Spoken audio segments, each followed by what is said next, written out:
Hi guys, इस tutorial में हम लोग बात करेंगे singly linked list insertion at the beginning. यानी कि बिगिनिंग में अगर आप कोई नोड इंसर्ट करना चाहते हैं जो कि सिंगली लिंक्ड लिस्ट है तो वह कैसे करेंगे। ठीक है, तो सबसे पहले आपको चेक कर लेना है कि लिस्ट एम्प्टी है या नहीं है। मतलब एम्प्टी होगा तो फिर एट द बिगिनिंग, एक्चुअली मैं आपको बताऊं, एट द बिगिनिंग और हम लोगों ने जो पिछले ट्यूटोरियल में देखा एम्प्टी लिस्ट, दोनों का कोड बिल्कुल सेम रहेगा अगर आप प्रोग्राम की बात करें तो।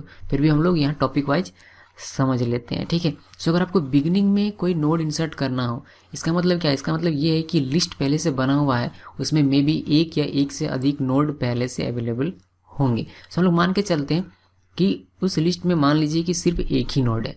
ठीक है, एक नोड है जिसका एड्रेस है 231 और उस चूँकि वो वही लास्ट नोड फर्स्ट नोड है, इसीलिए उसका एड्रेस स्टार्ट पॉइंटर के पास है और उसके लिंक पार्ट में आपको नल वैल्यू दिखाई दे रहा है। ठीक है, अभी एक नोड हम लोग बिगिनिंग में इंसर्ट करने वाले हैं, यानी कि यहाँ हम लोग एक नोड इंसर्ट करने वाले, तो वह कैसे करेंगे वही देखना है। सबसे पहले तो स्ट्रक्ट नोड का जो स्ट्रक्चर था उसके थ्रू आपने एक नोड बना लिया, उसका एड्रेस आपको मिल गया, आपने मेमोरी एलोकेट कर लिया। ठीक है, वो सारी चीज़ें तो जो होती हैं सेम ही हैं यहाँ तक, लेकिन उसके बाद ये भी सेम ही है कि टेम्प में 1 to 1 यानी कि जो आपने नया नोड बनाया उसका एड्रेस आपका रहेगा मेलॉक फंक्शन के साथ। ओके, यहाँ तक क्लियर है। लेकिन इन दोनों को लिंक कैसे करें? बिकॉज सिंगली लिंक्ड लिस्ट है, तो सिंगली लिंक्ड लिस्ट कहता है कि ये वन डायरेक्शन में लिंक्ड होना चाहिए। और साथ में और भी 2-3 कंडीशन है जिसको हम लोग देखेंगे और समझेंगे कि कैसे उसको कर सकते हैं। ठीक है, सबसे पहले समझ लेते हैं कि क्या क्या कंडीशन ये है कि इसके लिंक पार्ट में, मतलब नए नोड आपने जो बिगिनिंग में नोड इंसर्ट किया उसके लिंक पार्ट में इसके सक्सेसर नोड का एड्रेस होना चाहिए। अगर आप इसके लिंक पार्ट में इसके सक्सेसर नोड का एड्रेस होल्ड कहीं से करवा देते हैं तो ये लिंक्ड हो जाता है सिंगली लिंक्ड लिस्ट के थ्रू।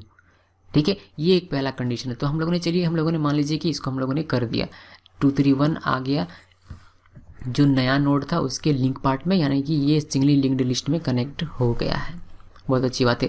लेकिन एक और कंडीशन ये है कि स्टार्ट पॉइंटर जो है वह हमेशा फर्स्ट नोड के एड्रेस को होल्ड करेगा। लेकिन एक नया नोड इंसर्ट होने की वजह से अब ये नोड जो है वह फर्स्ट नोड नहीं रहा, अब फर्स्ट नोड ये हो गया, बिकॉज ये बिगिनिंग में ऐड हुआ है, इसलिए फर्स्ट नोड हम लोग इसे कहेंगे और ये अब लास्ट नोड हो जाएगा।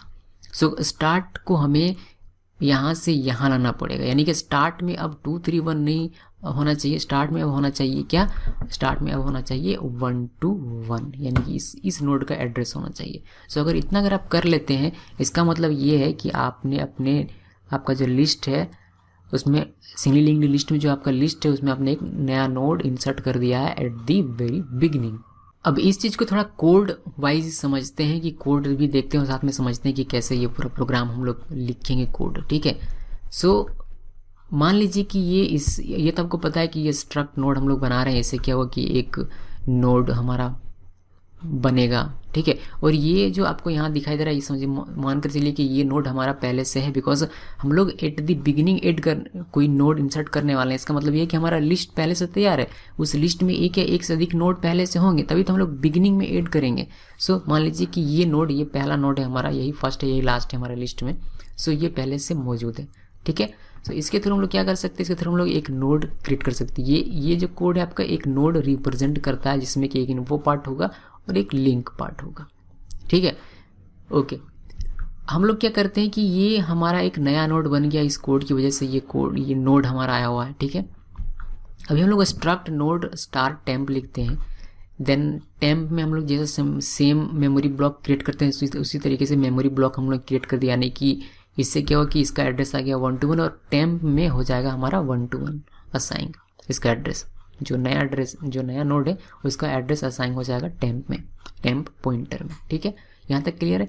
अभी हम लोग क्या कर सकते हैं कि टेम्प एरो इन्फो, इस टेम्प का यूज़ करके इस नोड के इन्फो पार्ट में कोई भी वैल्यू असाइन कर सकते हैं, तो हम लोगों ने 1 कर दिया। उसी तरीके से इस टेम्प लिंक, मतलब ये कोड लिखकर टेम्प एरो लिंक ये लिखकर हम लोग इसके लिंक पार्ट में कोई वैल्यू असाइन कर सकते हैं। तो हमें टेम्प लिंक यानी कि नया जो नोड है इसके लिंक पार्ट में क्या असाइन करना है, क्या हम लोग असाइन करेंगे कि ये सिंगली लिंक्ड लिस्ट में कनेक्ट हो जाएगा। तो हम लोग जानते हैं कि अगर हम लोग इस नोड के लिंक पार्ट में इसके सक्सेसर नोड का एड्रेस यहाँ होल्ड कर दें तो ये सिंगली लिंक्ड लिस्ट में कनेक्ट हो जाएगा।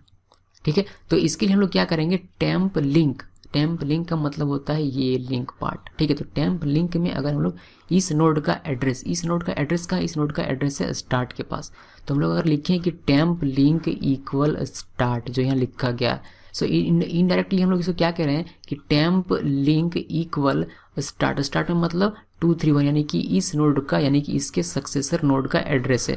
तो इस एड्रेस को हम लोगों ने इसमें असाइन कर दिया, यानी कि इसके लिंक पार्ट में, यानी कि यहाँ आपने 231 असाइन कर दिया, जिसकी वजह से ये सिंगली लिंक्ड लिस्ट में कनेक्ट हो गया। ठीक है, अब दूसरा हमारा कंडीशन ये था कि स्टार्ट जो है वो हमेशा फर्स्ट नोड के एड्रेस को होल्ड करके रखेगा, लेकिन ये पहले फर्स्ट नोड था इसीलिए स्टार्ट के पास ये एड्रेस था, लेकिन अब फर्स्ट नोड ये हो गया बिकॉज ये सिंगली लिंक्ड लिस्ट में कनेक्ट हो चुका है और अब ये फर्स्ट नोड है। तो हम लोगों को स्टार्ट के पास जो भी है उसको हटाकर इस फर्स्ट नोड का जो नया इंसर्ट किया गया उसका एड्रेस स्टार्ट को देना पड़ेगा। सो उसके लिए हम लोग करेंगे स्टार्ट इक्वल टेम्प। तो स्टार्ट में इक्वल टेम्प करते हैं, टेम्प में क्या, टेम्प में 1 to 1 है, तो हम लोगों ने क्या किया कि स्टार्ट का वैल्यू असाइन कर दिया टेम्प में जो भी था। तो टेम्प में क्या था, टेम्प में नए नोड का एड्रेस था, तो नया नोड का एड्रेस स्टार्ट में चला जाएगा। स्टार्ट क्या, स्टार्ट एक पॉइंटर है जो किसी के एड्रेस को होल्ड करेगा।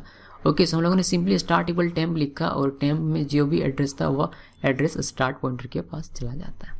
ठीक है, तो ये कोड इस तरीके से पूरा वर्क करता है और इसमें कुछ भी नहीं है। तो इस तरीके से सिंपली आप क्या करते हैं कि आपका जो स्टार्ट है अब इसको पॉइंट करने लगता है और आपका प्रोग्राम यहीं पर समाप्त हो जाता है। यानी कि अब इस कोड के थ्रू आप अपने लिस्ट के बिगिनिंग में कोई भी नोड इंसर्ट कर सकते हैं। ओके, अगर कोई भी डाउट है तो आप मुझे कमेंट के थ्रू पूछ सकते हैं। अगर डाउट है तो आप कमेंट कीजिए या फिर मुझे ईमेल भी कर सकते हैं। और हाँ, जैसे कि मैंने कहा कि हम इन सभी चीज़ों को एक फंक्शन के अंदर रखेंगे, जैसे कि अगर उस फंक्शन को तभी कॉल किया जाएगा जब कोई यूज़र अपने लिस्ट के वेरी बिगिनिंग में कोई नोड इंसर्ट करना चाहे। मतलब हम लोग उससे पूछेंगे कि आप कहाँ इंसर्ट करना चाहते हैं, एट द बिगिनिंग में करना चाहते हैं, तो बोलेगा हाँ हम लोगों को एट द बिगिनिंग में करना है। तो सिंपली ये फंक्शन कॉल होगा और ये सारे कोड एग्जीक्यूट होंगे। ठीक है, इस तरीके से पूरा प्रोग्राम हमारा चलेगा। ओके, सो फंक्शन में यहाँ पूरा बनाकर आपको दिखाता नहीं हो, हम लोग कोड में देख लेंगे, लेकिन यहाँ ये सारी कोड वहाँ उस फंक्शन के अंदर लिखी जाएंगी और यही उसका लॉजिक है। फंक्शन का सिर्फ एक नाम देना है हमें और उसको कॉल करना है, इससे ज़्यादा कुछ भी नहीं। ओके, सो ये कोड है, आपको आई होप कि समझ में आया होगा। अगर कोई डाउट है तो आप कमेंट के थ्रू मुझे पूछिए। Thanks for watching.